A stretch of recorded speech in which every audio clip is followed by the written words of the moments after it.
नमस्कार, आप सभी का स्वागत है हमारे यूट्यूब चैनल पर। इस वीडियो में हम बात करेंगे बंगाल की खाड़ी और अरब सागर में चक्रवाती तूफान की संभावनाएं काफ़ी ज़्यादा प्रबल रूप से दिखाई दे रही है और ये सिस्टम कितने ज़्यादा इंटेंसिफाई हो सकते हैं, इनका ट्रैक क्या हो सकता है और कहां पर लैंडफॉल करने के चांसेस हैं।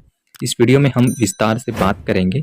अभी आप इस मैप में देख पाएंगे कि जो सिस्टम अरब सागर में बनने वाला है, ये सिस्टम किस तरफ जा सकता है, क्या इसका इंटेंसिफाई कितना हो सकता है, इसके बारे में अगर हम बात करें तो ये सिस्टम लक्षद्वीप और आसपास के भागों पर 16-17 अक्टूबर के आसपास ये सिस्टम कम दबाव के रूप में बनेगा और उसके अगले 3-4 दिन तक ये सिस्टम लो प्रेशर में रहेगा और उसके बाद 20 से 21 अक्टूबर के आसपास यहाँ पे आप देख सकते हैं अरब सागर के सेंट्रल भागों पर यह सिस्टम डिप्रेशन बनेगा 20 से 21 अक्टूबर के बीच में।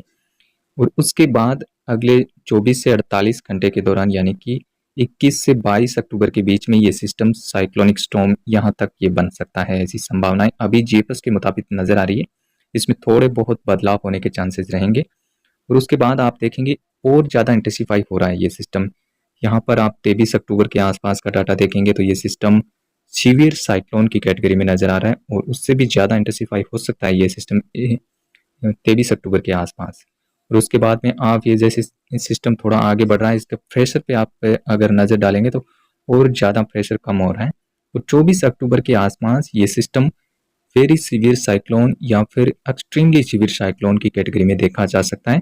और जब ये सिस्टम गुजरात कोस्ट के बहुत ही पास में देखा जाएगा उस समय इसका सबसे ज़्यादा इंटेंसिफाई होने की चांसेस हैं और लैंडफॉल की टाइम ये सिस्टम थोड़ा सा कमज़ोर हो सकता है। सीवियर साइक्लोन की कैटेगरी के आसपास ये सिस्टम लैंडफॉल कर सकता है, ऐसी संभावनाएं अभी के मुताबिक बन रही है।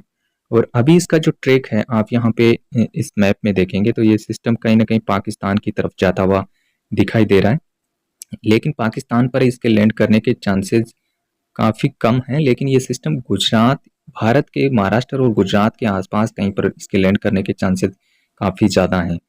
दूसरा इसका जो ट्रैक है वो कहीं ना कहीं ओमान की तरफ शिफ्ट हो सकता है। ये सिस्टम अभी आप इस लोकेशन पे देख रहे हैं, यहाँ से ये सिस्टम अपना ट्रैक चेंज करेगा, यहाँ तक इसका सिमिलरली यही ट्रैक रहेगा और इसके बाद इसके ट्रैक में परिवर्तन देखने को मिलेगा। यहाँ से ये सिस्टम गुजरात कोस्ट की तरफ भी आगे बढ़ सकता है और दूसरा जो इसका ट्रैक है वो ओमान की तरफ हो सकता है। ये अभी के मुताबिक संभावनाएं हैं कि ये सिस्टम यहाँ से ये दो ट्रैक फॉलो कर सकता है। इसके बाद आप देखेंगे बंगाल की खाड़ी में भी एक सिस्टम काफ़ी ज़्यादा मजबूत सिस्टम दिखाई दे रहा है और ये सिस्टम भी डिप्रेशन या फिर साइक्लोन तक जा सकता है। अगर स्थितियाँ फेवरेबल रहती है तो ये सिस्टम भी साइक्लोन बन सकता है, लेकिन इसके थोड़े से साइक्लोन बनने के चांसेस कम नज़र आ रहे हैं क्योंकि इसी समय अरब सागर का जो मॉइस्चर है वो अरब सागर में जो चक्रवाती सिस्टम बनेगा उस पर ज़्यादा मॉइस्चर रहेगा, जिसके चलते बंगाल की खाड़ी में इतना ज़्यादा मॉइस्चर रहेगा नहीं तो ये सिस्टम बहुत ज़्यादा इंटेंसिफाई होने के चांसेस नहीं है। आप यहाँ पे देख सकते हैं कि ये सिस्टम बंगाल की खाड़ी में 20-21 अक्टूबर के आसपास लो प्रेशर के रूप में पहुंचेगा और उसके बाद ये सिस्टम 22-23 अक्टूबर के आसपास डिप्रेशन तक जा सकता है। यहाँ पर ये सिस्टम डिप्रेशन बनने के चांसेस रहेंगे इस सिस्टम के और उसके बाद में आप देखेंगे ये सिस्टम उड़ीसा कोस्ट की तरफ आगे बढ़ने के चांसेस दिखाई दे रहे हैं, लेकिन इसके चांसेस हो सकता है कि ये म्यांमार, बांग्लादेश की तरफ भी आगे बढ़ जाए।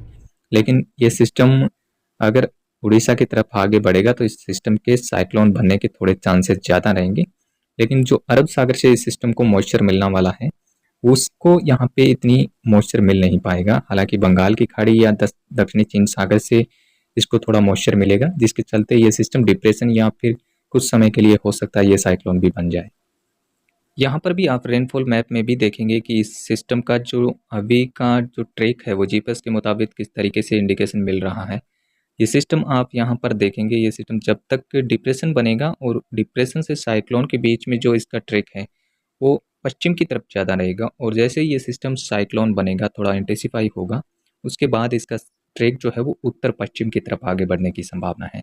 और यहाँ पे आप देखेंगे यहाँ से इसके ट्रैक में थोड़ा बदलाव होने के चांसेस रहेंगे। हो सकता है कि ये सिस्टम भारत की तरफ भी बढ़ जाए और हो सकता है ये ओमान की तरफ भी आगे बढ़ने के चांसेस रहेंगे। लेकिन अभी जो ट्रैक है वो लेटेस्ट ट्रैक कुछ इस प्रकार से दिख रहा है जिसमें ये पाकिस्तान को हिट करता हुआ दिख रहा है। तो इसमें निश्चित तौर पे अभी भी इंडिया पर काफ़ी ज़्यादा इसके चांसेस हैं लैंडफॉल के और ओमान पर भी उतने ही चांसेस इसके लैंडफॉल के हैं।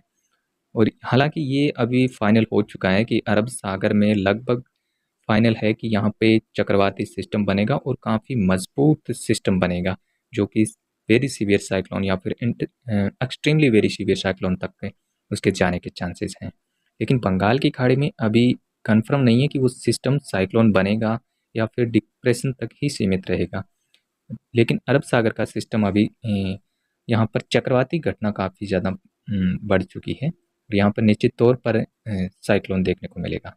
लेकिन इसका ट्रैक और इसके इंटेंसिफाई में लगातार बदलाव देखने को मिलेंगे। अभी काफ़ी टाइम है इस सिस्टम बनने में, हालांकि 15-16 के आसपास ये लो प्रेशर बन जाएगा। उसके बाद इसकी थोड़ा प्रेडिक्शन है वो 16-17 के आसपास इसका क्लियर रूप से ट्रैक दिखाई देने लगेगा। हालांकि अभी जेफस ही इसको ट्रैक में ले रहा है, बाकी वेदर मॉडल अभी इसका ट्रैक भी नहीं दिखा रहे हैं। तो जैसे ही ये स्थितियाँ साफ होगी हम आगे भी लगातार आपको अपडेट करते रहेंगे। आप जुड़े रहिए हमारे यूट्यूब चैनल के साथ, और अगर आपने अभी तक हमारे चैनल को सब्सक्राइब नहीं किया तो सब्सक्राइब कर लें ताकि अगले वीडियो को नोटिफिकेशन आपको तुरंत मिल जाए। धन्यवाद।